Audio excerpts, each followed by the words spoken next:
Ah, sir, ako yung kasama ni Kong Saldi na nagdala doon sa Ilocos Norte, sa Paway. Ulitin ko yung tanong ha, sino ang nag-utos sa pagdadala ng maleta? Si Kong Saldi, sir. Yun. Kanino ibibigay ang maleta? Bahay po ni Presidente po yung napuntahan namin. Pero ang nag-receive po ng pera doon ay si Sandro. Pero after nung gabi, nag-dinner po sila ni Kong Saldi with BBM and First Lady po. Nabanggit nyo kanina from Horizon, dinala nyo sa hanggar, tama? Yes po, tama sir. Ilang maleta ang dala ninyo? 5 sir, 5. Kung natatandaan ninyo, yung 5 maleta, ano-ano yung mga sizes dito? Isang sizes lang yun, sir. Estimated ng laman nun is 50 million pataas. So, 50 sir. million? Yes, sir. Okay. Itong 50 million na ito, dinala nyo sa hanggar, iniwan nyo sa hanggar?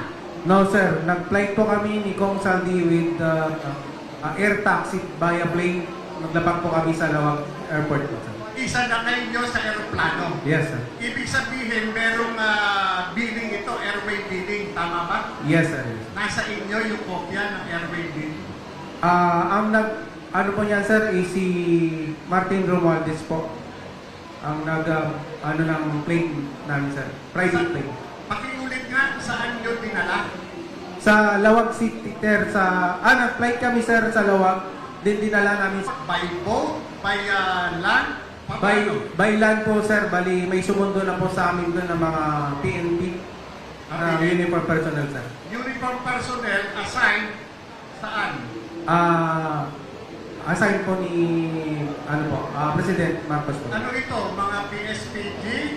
Provincial? Halo na, sir, kasi may nakita kong may SWAT na, sir, nag-escort sa amin. Yung mismong tumanggap, yung mismong kasama nyo na sumalubong sa inyo, ano ito? Anong unit? Kung alam ninyo, ha? May SWAT, sir, at saka local PNP siguro, I think, PSPG, sir. Okay, so pagdating ito, magmula doon sa airport, dumiretso kayo sa? Saan kayo dumiretso? Sa bahay ni, sir, Bongbong Marcos, sir. Sa bahay ni Bongbong Marcos. Yes, sir. Papaano nyo nalamang bahay ni Bongbong Marcos? Binanggit po na sa akin ni Kong Saldi, pupunta po kami sa bahay niya, sir. Sinabi ng boss mo. Yes, sir. Pupuntahan namin po yung bahay ni President Bongbong Marcos, sir. Yung boss nyo na si Sandy ko. Yes, sir. Okay, pagdating doon sa bahay, sino ang sumalubong? At Ang sino ang tumanggap nung dala ninyong maleta? Ang sumalubong sa amin, sir, si Kong Sandro. Siya po yung nag-receive. Actually, may picture kami niyan, sir. Pakiulit ko nga ulit, sino itong Sandro na ito na sumalubong, na tumanggap ng maleta na naglalaman ng pera? Sino itong Sandro na ito? Congressman Sandro Marcos po, anak po ni President Bongbong Marcos. Paano ka naman nakakasiguro na itong tumanggap ng maletang dala-dala ninyo mula Maynila ay itong si Congressman Sandro Marcos? Sir, may picture po kami ni Kong Sandro po sa bahay kami. Maliban kung sa sinasabi mong delivery, ilang ulit kayong nagdala ng pera? Isang beses lang po kami nagdala ng pera sa bahay niyo. Sa bahay dyan, sa Ilocos? Yes po, sir. Maliban dun sa Ilocos, saan pa? Kung meron man? Yun lang po, sir, sa iba-ibang kasama po siguro yung naka-picture, sir. Sir, ako yung kasama ni Kong Saldi na nagdala doon sa Ilocos Norte, sa Paway. Ulitin ko yung tanong ha, sino ang nag-utos sa pagdadala ng maleta? Si Kong Saldi, sir. Yun. Kanino ibibigay ang maleta? Bahay po ni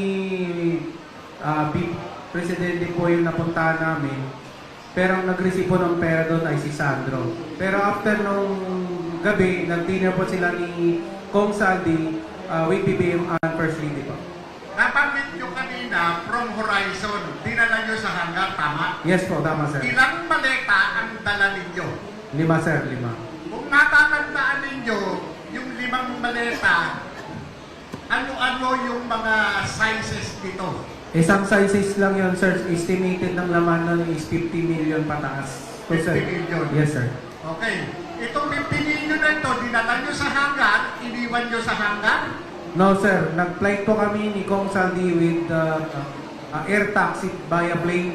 Naglabag po kami sa Lawag Airport po, sir. Isa na kayo nyo sa aeroplano. Yes, sir. Ibig sabihin, merong billing ito, airway billing. Tama ba? Yes, sir. Nasa inyo yung kopya ng airway billing. Ano po yan, sir, is si Martin Romualdez po. Ang ng plane namin, sir. Private plane. Pakiulit nga, saan nyo dinala? Sa Lawag City, sir, nag-flight kami, sir, sa Lawag. Din dinala namin By boat? By land? by land po, sir. Bali, may sumundo na po sa amin doon ng mga PNP. Uniform personnel, sir. Uniform personnel assigned saan? Assign po ni President Marcos po. Ano ito? Mga PSPG? Provincial? Halo na, sir, kasi may nakita kong may SWAT na, sir, nag-escort sa amin. Yung mismong tumanggap, yung mismong kasama nyo na sumalubong sa inyo, ano ito? Anong unit? Kung alam ninyo, ha?